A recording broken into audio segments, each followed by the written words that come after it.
Hello friends, welcome to PCS crux. तो हम last class में कर रहे थे यूएनएफ ट्रिपल सी। वो कुछ पॉइंट्स उस क्लास के बचे हुए थे, आज हम उसी को कंटिन्यू करेंगे और आज खत्म कर देंगे यूएनएफ ट्रिपल सी को। तो गाइज, थोड़ा सा एक बार व्यू ले लेते हैं कि हमने किया क्या क्या था। यूएनएफ ट्रिपल सी के जो उद्देश्य थे, यानी कि जलवायु परिवर्तन पर जो संयुक्त राष्ट्र फ्रेमवर्क कन्वेंशन थे, वो क्यों शुरू हुआ, उसके पीछे क्या रीजंस थे।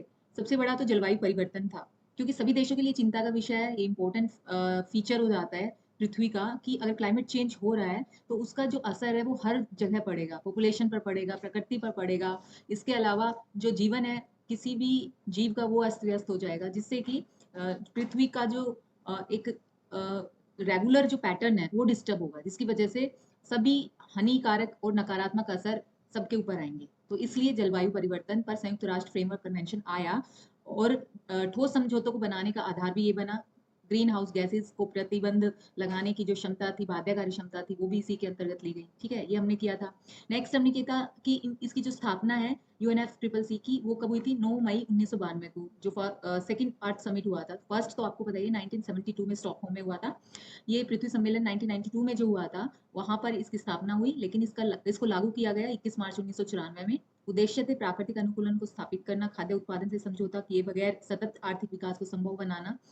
इसके अलावा फिर UNF C F triple C काम कैसे करेगा, तो ये निर्धारित किया गया कि हर साल कॉन्फ्रेंस ऑफ पार्टीज बैठेंगी, यानी कि जो वर्ल्ड लीडर्स हैं, यानी कि सभी देशों के जो लीडर्स हैं, जो पार्टिसिपेंट्स हैं, स्टेक होल्डर्स हैं, उन सबके लीडर्स एक साथ बैठ के समझौता करेंगे कि अगले साल क्या करेंगे, या आने वाले जो टाइम में है क्या क्या चीज़ें या कंसर्न जो चीज़ें हैं वो कैसे करनी है, उसका फ्रेमवर्क बनाएंगे। ठीक है, तो उससे रिलेटेड कोप स्टार्ट किए गए, जो कि सबसे पहला जो कोप था वो हुआ था 1995 बर्लिन में, 1997 क्योटो, फिर थर्ड हुआ। इसी तरह से सीक्वेंस में होते चले गए। ठीक है, इससे पहले थोड़ा सा हमने जाना था कि इसको वित्त कहाँ से मिलता है यूएनएफ ट्रिपल सी को।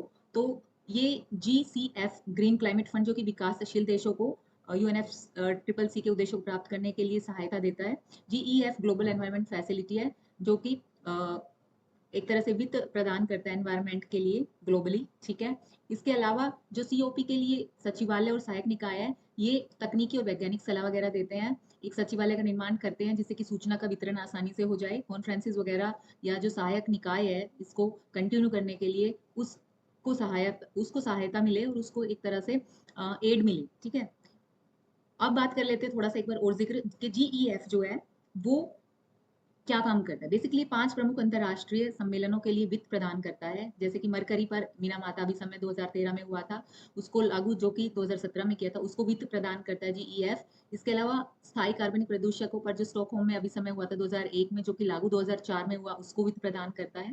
तो देखिए, प्रदूषक और पारा, ये दोनों ही हार्मफुल चीजें हैं हमारी हेल्थ के लिए भी और प्रकृति की हेल्थ के लिए भी। ठीक है, फिर उसके बाद बायोडाइवर्सिटी पर संयुक्त राष्ट्र सम्मेलन जो 1993 में था, वहां पर जो लागू हुआ यूएनसीबीडी, उसको भी वित्त प्रदान करता है। तो मरकरी, पीओपी, बायोडाइवर्सिटी और डेजर्टिफिकेशन से निपटने के लिए जो संयुक्त राष्ट्र अभिसमय 1994 से स्टार्ट हुआ था, उसको भी ये वित्त प्रदान करता है। और यूएनएफ ट्रिपल सी जो कि 1992 में स्थापित हुआ, 1994 से लागू हुआ, उसको भी वित्त प्रदान करता है। यानी कि जो मेन मेन बॉडीज है जिनको वित्त की सच में आवश्यकता है, उन्हीं को ये वित्त प्रदान करता है। तो इसका मतलब GEF एक इंपॉर्टेंट बॉडी है वित्त से संबंधित। ठीक है, उसके बाद हमने बात कर ली थी इन सारे कोप्स की। तो आज हम करेंगे स्टार्ट जो बाली वाला था वहां से। हमने यहाँ तक कर लिया था। ठीक है, तो हम 2007 में जो COP13 हुआ था, जो कि बाली में कंडक्ट हुआ था, जो कि बाली है इंडोनेशिया में। ठीक है, यहाँ से आज स्टार्ट करेंगे, हमने यहीं पर छोड़ा था, यहीं से टेक्निकल ग्लिच शुरू हो गया था, तो यहीं से आज हम स्टार्ट करेंगे। ठीक है, हमने 5 मिनट में बाकी की सारी जो भी स्लाइड्स कल की थी वो रिवाइज कर लिए। अब हम थोड़ा धीरे धीरे धीमी गति से इसको करेंगे। ठीक है, तो देखिए गाइस, जो COP13 है वो 2007 में बाली में हुआ, इंडोनेशिया में। ठीक है, बाली एक्शन प्लान के नाम से जाना जाता है, साझा लेकिन अलग अलग जिम्मेदारियां की बात करता है, यानी कि CBDR। C stands for combined, B stand for but, combined but differentiated। ठीक है, ये इंग्लिश में मैं इसलिए लिखवा रही हूँ, आपको याद रहता है CBDR। ठीक है, मुझे भी ऐसे याद हुआ था, इसलिए मुझे लगा कि आपको भी ये बता देती हूँ। इसका मतलब है कि कंबाइंड लेकिन डिफरेंशिएटेड रिस्पॉन्सिबिलिटीज दी गई विकासशील और विकसित देशों को। यानी एक साथ तो वो काम करेंगे, लेकिन उनकी जो ज़िम्मेदारियाँ हैं वो डिफरेंट होंगी। वो ऐसा इसलिए, देखिए जो विकसित देश है और विकासशील देश है, वो अलग-अलग पैमाने पर, अलग स्तर पर खड़े हैं। उनके जो विकास के स्तर है वो डिफरेंट है। ये विकासशील देश हैं जहाँ पर डेवलपिंग कंट्रीज़ है ये, और यहाँ खड़ा है डेवलप्ड वर्ल्ड, ठीक है? यहाँ डेवलप्ड कंट्रीज़ हैं, यहाँ पहुँची हुई है और ये अभी यहाँ है। ठीक है? तो ये यहाँ पर अभी बेसिक जो इनकी नेसेसिटीज़ हैं, उसी को ही पूरा करने में जुटी हुई है। जबकि डेवलप्ड कंट्रीज़ बेसिक नेसेसिटीज़ तो इनकी कंप्लीट हो गई है, ये लग्ज़री लाइफ़ जी रही है, ठीक है? तो लग्ज़री लाइफ़ यानी कि यहाँ पर इनका पर कैपिटा इनकम भी ज़्यादा है, इनकी जीडीपी भी एक अच्छे स्तर पर पहुँच चुकी है, जहाँ पर ग्रोथ रेट जो है, वो बेशक कम रहा है, लेकिन उसके बाद भी ये ग्रो कर रहे हैं लगातार, क्योंकि इनका जीडीपी बहुत ज़्यादा है पहले से ही, ठीक है? आप सोच सकते हो इंडिया की जो पॉपुलेशन है, वो 1.5 के आसपास है, यानी कि 150 करोड़, ठीक है? और जो अमेरिका की पॉपुलेशन है वो सिर्फ 35 करोड़ है, और अगर जीडीपी का कंपैरिजन देखें तो ये हमसे बहुत बहुत ज्यादा आगे हैं। हम तो अभी तक 5 ट्रिलियन पर भी नहीं पहुंचे हैं, और इनकी तो 15 और 20 के बीच में 18 ट्रिलियन है शायद, जहां तक मुझे ध्यान है। तो कहाँ 5 ट्रिलियन और कहाँ 18 ट्रिलियन, और इनकी पॉपुलेशन सिर्फ 35 करोड़ है, हमारी पॉपुलेशन 150 करोड़ है। तो यहाँ पर भी कितना ज़्यादा कॉन्ट्रास्ट है। तो इनको उतनी ज़रूरत, अगर ये अपने आप को रोकते हैं, अपनी इंडस्ट्री को शिफ्ट करते हैं, तो इनको इतना खर्चा या ऊँट के मुँह में जीरा वाली बात आएगी। क्योंकि इनका मान लो 35 करोड़ को देख कैटर करना है इन्होंने, हमने कितने को करना है? 150 करोड़ को करना है। तो यहाँ पर फ़र्क आ गया। इसी तरह से जो बाकी के डेवलप्ड और डेवलपिंग कंट्रीज़ हैं, उनके बीच का जो फ़र्क है, आप जान सकते हो। इंफ्रास्ट्रक्चर का फ़र्क है। अभी हमने इंफ्रास्ट्रक्चर डेवलप करना है। हमें उस स्टेज पर पहुँचने के लिए ज़रूरी है कि हमारी जो बेसिक नीड्स है पहले वो कंप्लीट हो, फिर उसके बाद हमारा इंफ्रास्ट्रक्चर स्ट्रॉन्ग हो, उसके बाद हम सोचेंगे कुछ चीज़ें एनवायरनमेंट के लिए करने के लिए, है ना? लेकिन अगर हमें इसी दौरान करनी पड़े, यानी कि डेवलपिंग कंट्रीज को ऐसा करना पड़े, तो हम क्या करेंगे? हम करेंगे कि या तो हमारी स्पीड कम हो जाएगी, नहीं तो फिर हमारी बेसिक नेसेसिटीज भी कंप्लीट नहीं होगी, वो भी फुलफिल नहीं होगी। तो उनको हमें एक तरह से उन नेसेसिटीज को हमें नीचे डालना पड़ेगा, यानी कि उनके साथ हमें एक वर्ड होता है ना, कॉम्प्रोमाइज करना पड़ेगा, अपनी नेसेसिटीज को पीछे धकेलना पड़ेगा, तभी हम प्राकृतिक रूप से जो शिफ्ट है वो लेकर आएंगे। तो इससे बहुत सारे हमारे देश के लोग भूखे मर जाएंगे, उनकी बेसिक नेसेसिटीज अगर कम फुलफिल नहीं होगी तो, है ना? तो ये सारी जो सिचुएशन है सेम है सभी डेवलपिंग कंट्रीज के साथ, ठीक है? लेकिन डेवलप्ड कंट्रीज तो ऑटोमेटिक शिफ्ट ला सकती है ना? क्योंकि उनके पास तो पैसा भी है, उनके पास तो उनकी जो ह्यूमन रिसोर्स है वो भी काफी अच्छी अवस्था में, वो तो दूसरे देशों में भी अपर पोजीशंस पर बैठे हुए हैं। कहने का मतलब ये है कि इन दोनों में बहुत ज़्यादा फ़र्क है, डेवलपिंग और डेवलप्ड कंट्रीज़ में। तो इसीलिए इनकी ज़िम्मेदारियाँ भी डिफरेंट रखी गई है, और इस चीज़ को इंट्रोड्यूस किया गया बाली कोप में।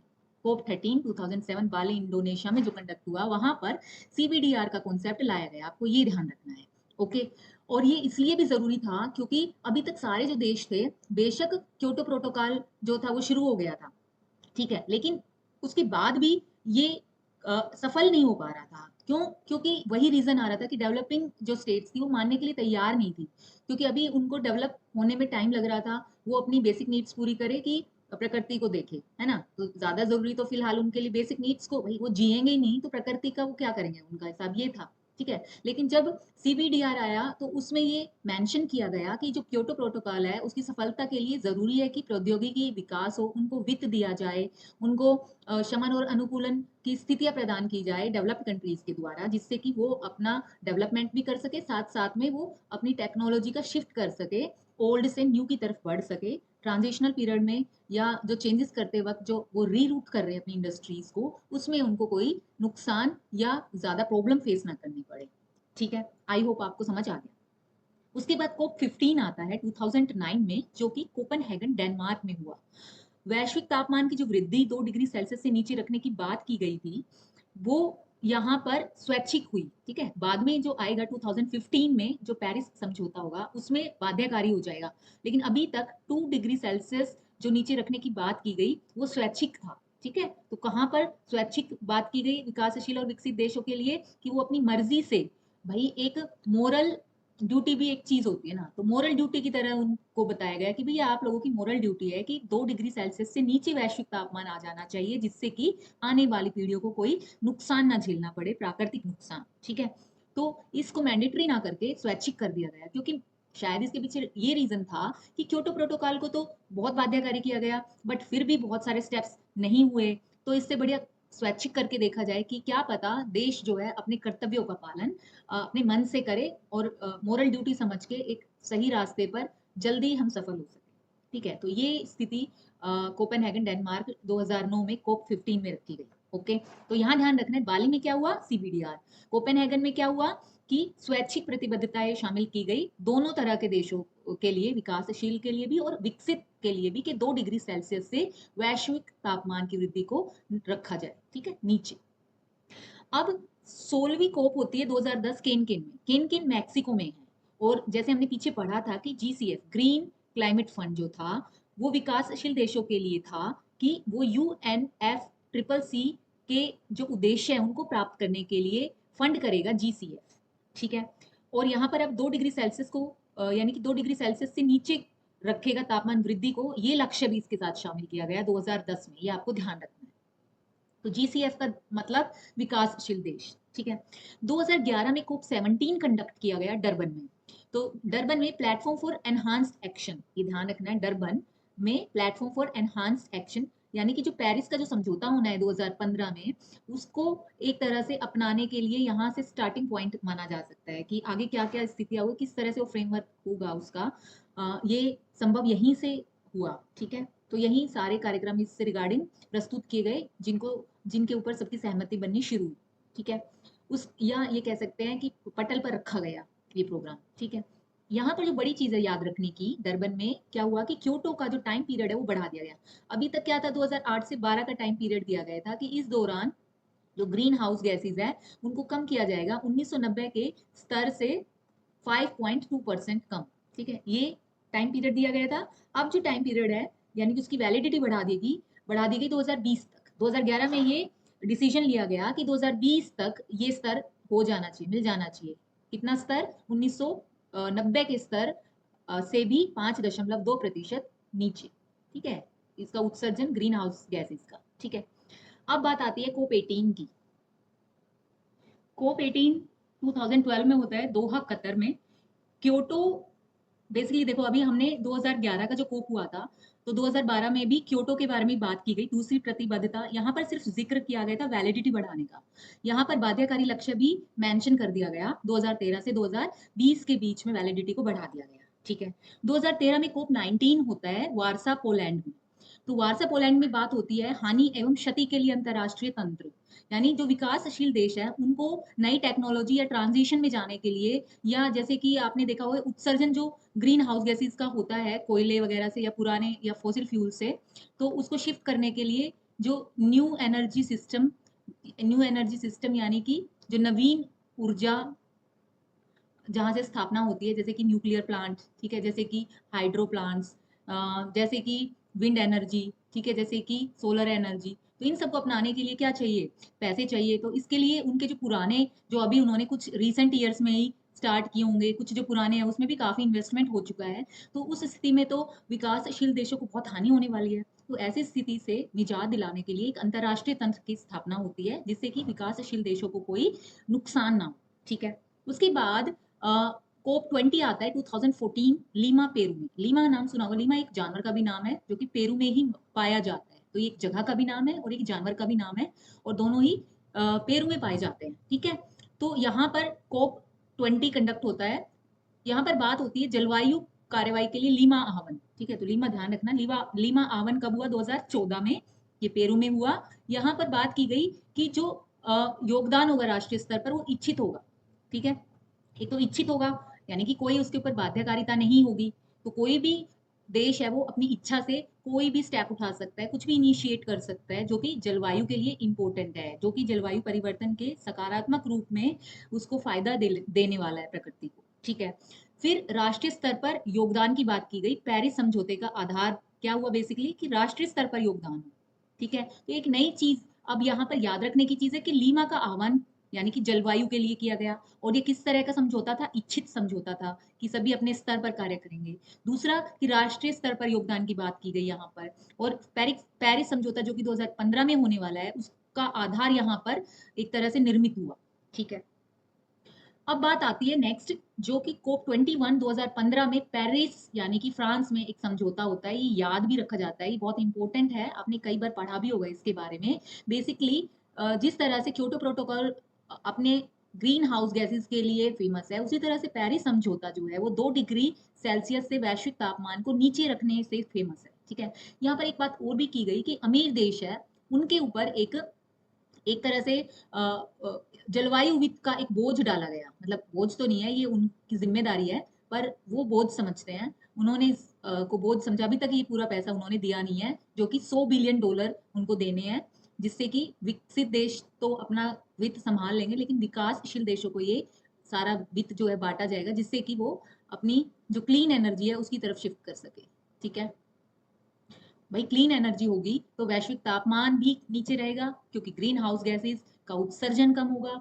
और ग्रीन हाउस गैसेस का उत्सर्जन तभी कम होगा जब क्लीन एनर्जी आएगी विकासशील देशों में, क्योंकि विकसित देशों ने तो अपने आप को चेंज या शिफ्ट कर लिया है, लेकिन विकासशील देश अभी पुराने ढर्रे पर ही चल रहे हैं, तो उनको नए रास्ते पर लाने के लिए पैसा देना जरूरी हो जाएगा। तो ये सारा जो वित्त है, इसका जो भार है वो किसके ऊपर है? अमीर देशों पर।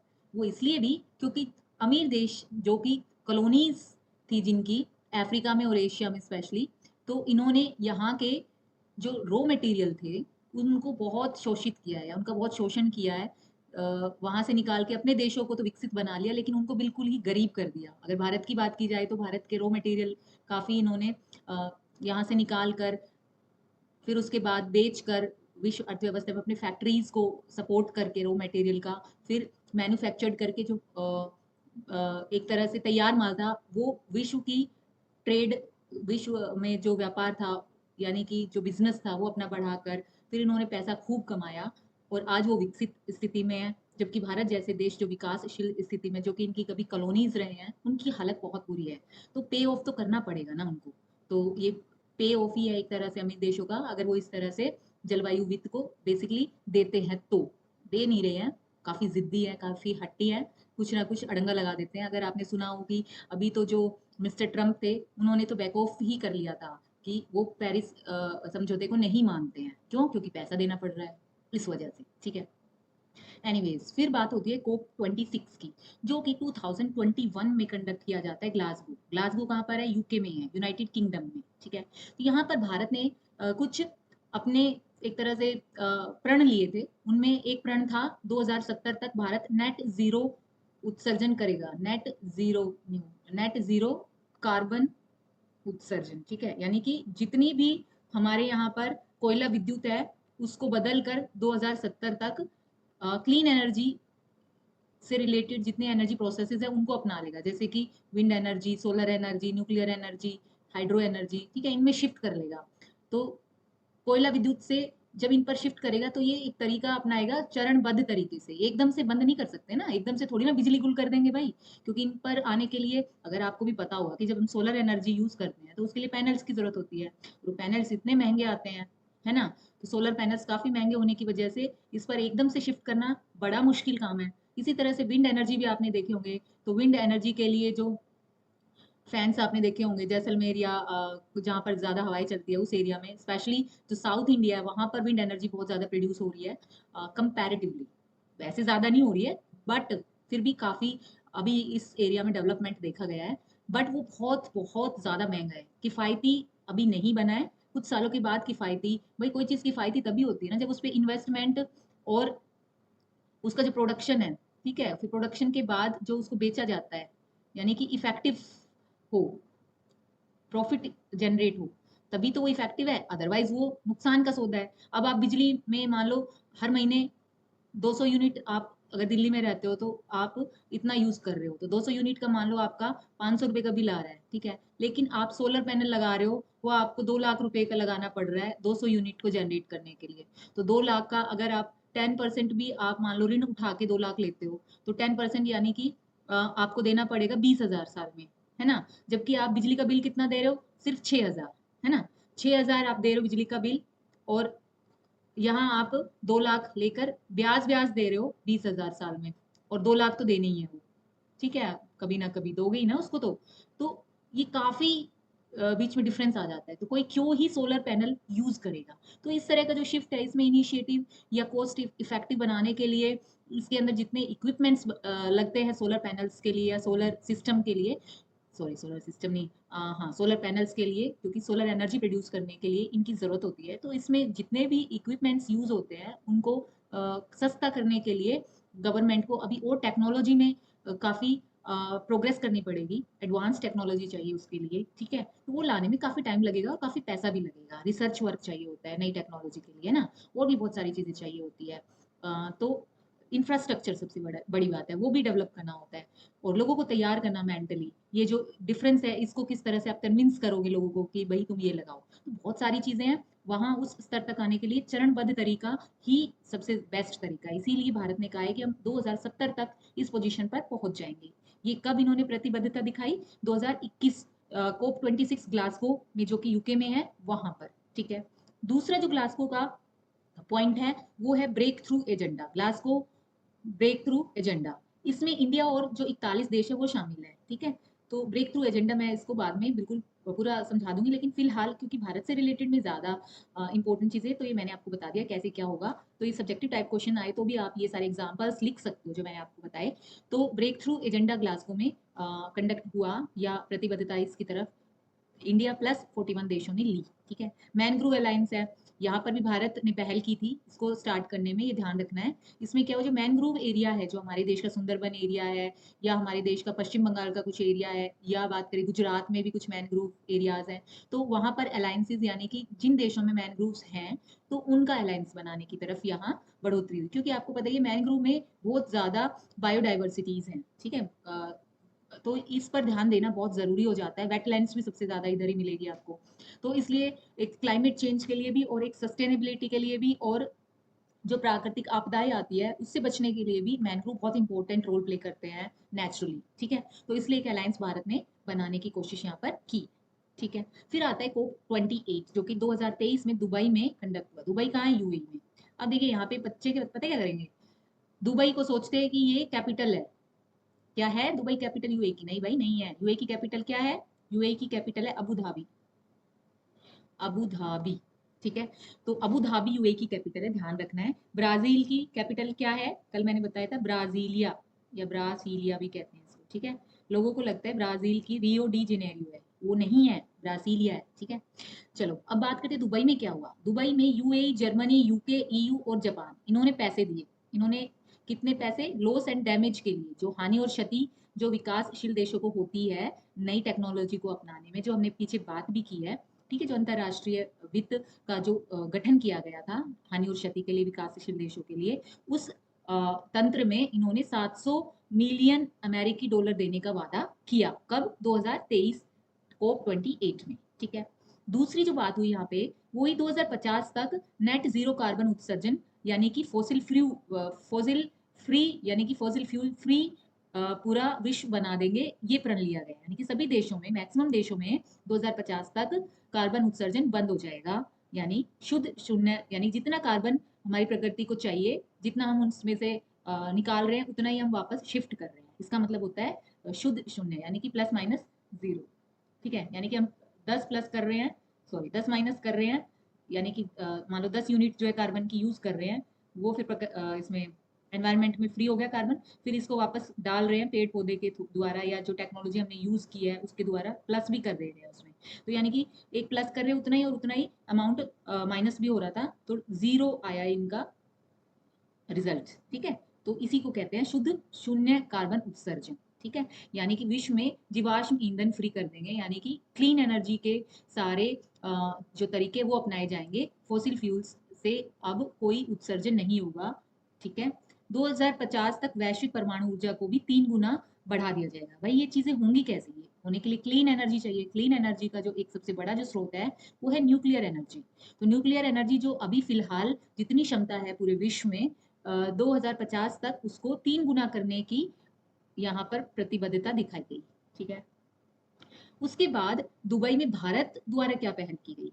सबसे बड़ी पहल तो हरित ऋण पहल, यानी जो बंजर भूमि है वहां पर पौधे लगाने का जो प्रण है वो भारत ने किया और सभी देशों से भी आह्वान किया कि वो हरित ऋण पहल करे, यानी बंजर भूमि पर पौधे लगाए। ये एक तरह का ऋण है सभी देशों पर जहां पर भी बंजर भूमियां हैं, तो उनका ऋण है, उस ऋण को चुकाने के लिए पौधे लगाने जरूरी है। बंजर भूमि को वापस से हरा भरा करना जरूरी है। ठीक है, तो आपने सुना होगा कई बार कि हरियाणा और पंजाब का कुछ एरिया है जो कि अभी क्या हो रहा है, बंजर होता चला जा रहा है। ठीक है, हर आपको राज्य में बंजर भूमि का जो क्षेत्र है वो बढ़ता हुआ या इंक्रीज करता हुआ नजर आता है। तो उस बंजर भूमि को वापस से हरा बनाना है, हरित बनाना है। तो ये हमारे ऊपर ऋण है, ठीक है, प्राकृतिक ऋण है एक तरह से, जिसको कि चुकाना है। तो इस एरिया में पहल की गई भारत के द्वारा। दूसरी पहल भारत के द्वारा की गई lead IT, lead LEAD, lead IT, यानी कि लीडरशिप ग्रुप। ठीक है, लीड मतलब लीडरशिप ग्रुप है ये for industry transition. IT stands for industry transition, यानी जब इंडस्ट्री शिफ्ट होती है, भाई ये ओल्ड इंडस्ट्रीज है, ठीक है, अब यहाँ पर न्यू इंडस्ट्री में आने से पहले वो यहाँ बीच में स्टैंड करेगी, जिसको कहते हैं ट्रांजिशनल पीरियड या ट्रांजिशन। ठीक है, तो यहाँ पर ट्रांजिशन होगा ओल्ड से न्यू में आने, एकदम से कोई नहीं आ सकता। मान लो कंप्यूटर की ही बात की जाए, ठीक है, अभी यहाँ पर लोग हाथों से काम कर रहे हैं, ठीक है, हैंड टाइपिंग कर रहे हैं, ठीक है। अब उनको एक दिन में ये कहा जाए या एक महीने में ये कहा जाए आप कंप्यूटर सीख कर आ जाओ सारे के सारे, ठीक है, अब क्योंकि ऑफिस में क्या आ गए हैं, कंप्यूटर आ गए, अब हैंड टाइपिंग नहीं चलेगी। तो क्या हो सकता है पॉसिबल? नहीं हो सकता ना। तो इसमें मान लो 100 लोग काम कर रहे हैं, तो क्या करना पड़ेगा, इन 100 को पहले इनको ट्रेन करना पड़ेगा, इनके लिए क्लासेस लगानी पड़ेगी। फिर इन 100 में से जरूरी नहीं है कि सब टेक्नोलॉजी से प्यार करते हो या टेक्नोलॉजी फ्रेंडली हो सकता है कि कुछ हो कुछ ना हो। तो ऐसे सिचुएशन में फिर नई भर्तियां करनी पड़ेगी, और जो पुराने लोग हैं उनको कहीं किसी और काम में शिफ्ट करना पड़ेगा ऐसा तो, या फिर उनको एल्योर किया जाएगा कि आप वॉलेंटरी रिटायरमेंट ले लो, VRS ले लो। ठीक है, तो कुछ ना कुछ ऐसा किया जाएगा। तो ये क्षति भी होगी ऑर्गेनाइजेशन को कि उनको नए लोग या उनको ट्रेन करने के लिए बहुत सारे वर्कशॉप्स कराए जाएंगे, बहुत सारी चीजें होंगी ना। तो और उनको टाइम भी लगेगा ओल्ड से न्यू में आने में, तो इस बीच उनका जो काम है वो भी सफर करेगा। तो ये सारी जो चीजें होती है उसके बीच में ये जो, यानी कि ये जो सारी चीजें हो रही है कहाँ हो रही है, ट्रांजिशन जो बीच में हो रहा है, ट्रांजिशन पीरियड जो है, वहां पर ये सब कुछ हो रहा है। ठीक है, अभी न्यू में शिफ्ट नहीं हुए, ओल्ड से वो निकल चुके हैं। ठीक है, तो इसको कहते हैं ट्रांजिशन।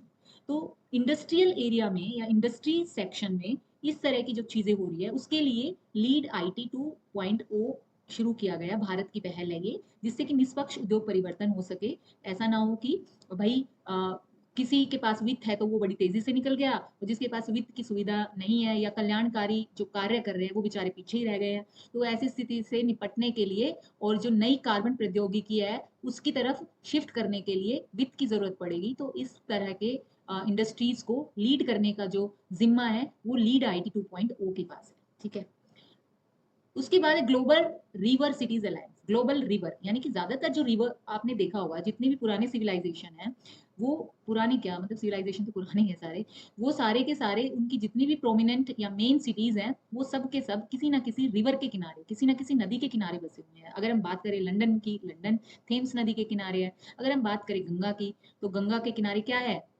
कानपुर मिल जाएगा आपको, ठीक है, आपको प्रयागराज मिल जाएगा गंगा के किनारे, आपको पटना मिल जाएगा गंगा के किनारे, आपको कोलकाता मिल जाएगा गंगा के किनारे।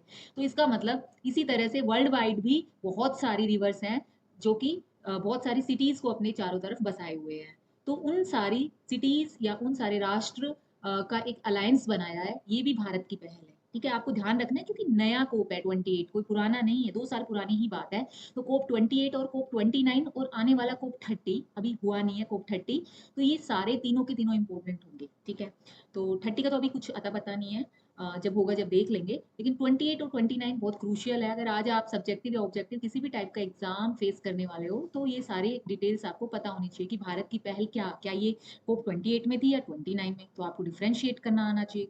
ठीक है, तो अगर हम 28 की बात करें तो भारत ने हरित ऋण पहल की बात की, लीड IT 2.0 की बात की, ग्लोबल रिवर सिटीज अलायंस की बात की, और क्वाड क्लाइमेट वर्किंग ग्रुप। ये देखो क्लाइमेट वर्किंग ग्रुप, ये तो पता ही होगा क्लाइमेट के बारे में काम करना है। क्वाड आपको पता ही है कि 4 देश मिलकर क्वाड बना रहे हैं बेसिकली इस तरह से। यहाँ इंडिया है, यहाँ इंडिया के जस्ट नीचे क्या है, ऑस्ट्रेलिया है, यहाँ पर US है, और इस तरफ जो है वो जापान है। ठीक है, तो ये 4 देश मिलकर क्वाड बनाते हैं, ये आपको पता ही है। इन सब ने मिलकर एक क्लाइमेट वर्किंग ग्रुप बनाया है, यानी जो ये चारों देश हैं ये क्लाइमेट के ऊपर एक वर्किंग ग्रुप के अंडर काम करेंगे। ठीक है, यानी कि एक साथ काम करेंगे।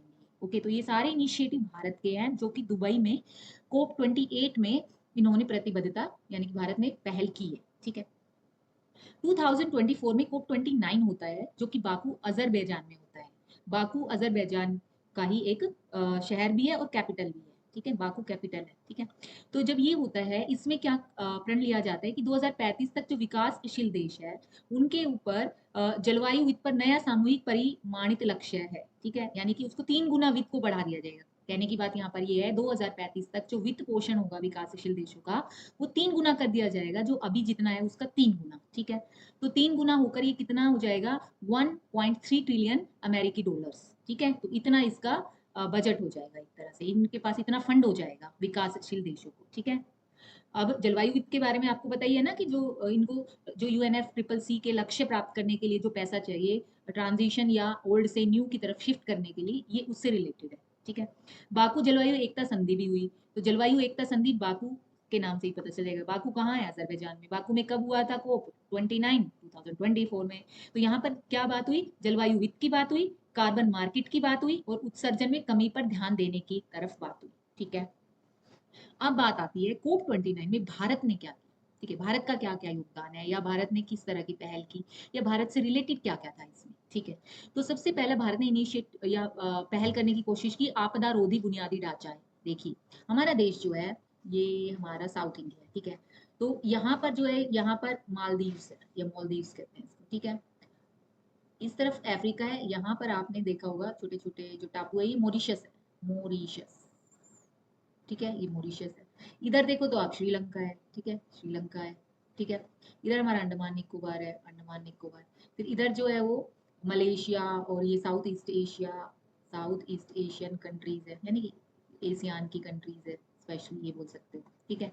तो यानी ये कुछ जो द्वीप है ना, ये क्लाइमेट चेंज की वजह से क्या हो गया है, इनको बहुत ज्यादा खतरा हो गया है। एक तो डूबने का खतरा, ठीक है।